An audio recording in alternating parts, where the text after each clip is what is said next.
नमस्कार, आप देखना शुरू कर चुके हैं CRS न्यूज़। खबर रायबरेली से। रायबरेली में पर्यटन की दृष्टि से अति महत्वपूर्ण समस्तपुर पक्षी विहार बदहाल है। यहाँ पर्यटक तो ना के बराबर आते ही हैं, प्रवासी पक्षियों को भी यह स्थान अब नहीं सुहाता है।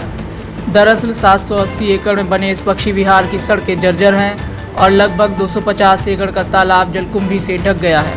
वर्ष 1987 में रायबरेली जिला मुख्यालय से लगभग 33 किलोमीटर दूर रायबरेली वाराणसी मार्ग पर सलोन कस्बे का यह पक्षी विहार कभी प्रवासी पक्षियों से गुलजार रहता था। जोड़ों में इन पक्षियों को देखने के लिए दूर दूर से पर्यटक आते थे। 250 एकड़ की विशाल झील में पर्यटक नौका विहार का भी आनंद लेते थे। फिलहाल यह झील जलकुंभी से ढकी होने के चलते नौका विहार के लिए बंद कर दी गई है। इसके अलावा झील की बदहाली से अब साइबेरियन जैसे प्रवासी पक्षी यहाँ नहीं रुकते। उधर कई बार झील की मछलियों को चोरी छिपे बेचे जाने का भी मामला सामने आया था। क्षेत्रीय भाजपा विधायक अशोक कोरी ने इसे लेकर पर्यटन मंत्री को चिट्ठी लिखी है।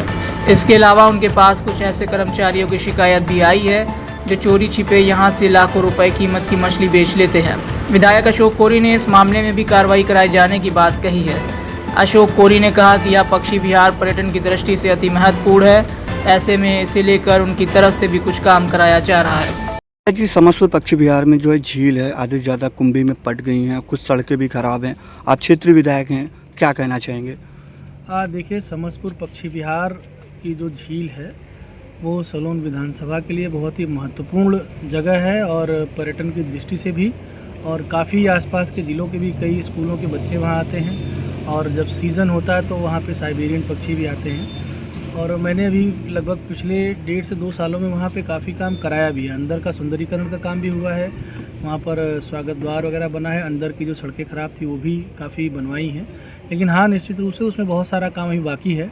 हमने माननीय पर्यटन मंत्री जी से समय भी मांगा है वहाँ पर एक बार दौरा करने के लिए, और वहाँ पर कुछ कर्मचारियों की लगातार जो है वहाँ पर शिकायतें भी आती हैं। 2 गार्ड हैं मोरिया, उनकी बड़ी शिकायतें आती हैं कि वो लोग शायद वहाँ लोकल लोगों से मछलियाँ पकड़ के बिकवाते हैं और कमल ककड़ी वगैरह इनका सबको बिकवाने का काम करते हैं। ये शिकायतें हैं, उसके लिए मैंने माननीय मंत्री से मिल करके उनको बताया है, पत्र भी लिखा है, और हमने पर्यटन की दृष्टि से वहाँ पर झील की साफ़ सफाई के लिए और वहाँ पर और इंफ्रास्ट्रक्चर डेवलप करने के लिए भी मैंने पैसा उनसे मांगा है, और जल्दी ही माननीय मंत्री जी खुद वहाँ का दौरा भी करेंगे, ऐसी उन्होंने मुझको आश्वासन दिया है।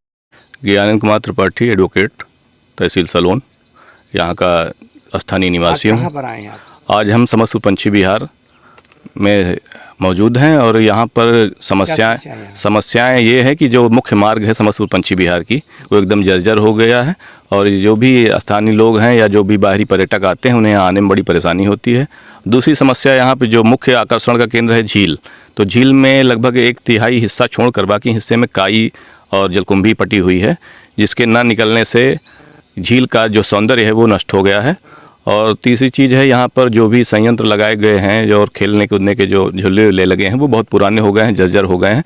तो जो भी बाहरी पर्यटक आते हैं यहाँ आने के बाद निराश होते हैं। समस्तपुर पक्षी विहार का जो नाम दूर दूर तक फैला हुआ है उस नाम के अनुरूप यहाँ पर व्यवस्थाएं न मिलने से पर्यटक आते हैं और निराश होते हैं, स्थानीय लोगों को भी इससे बड़ा कष्ट है।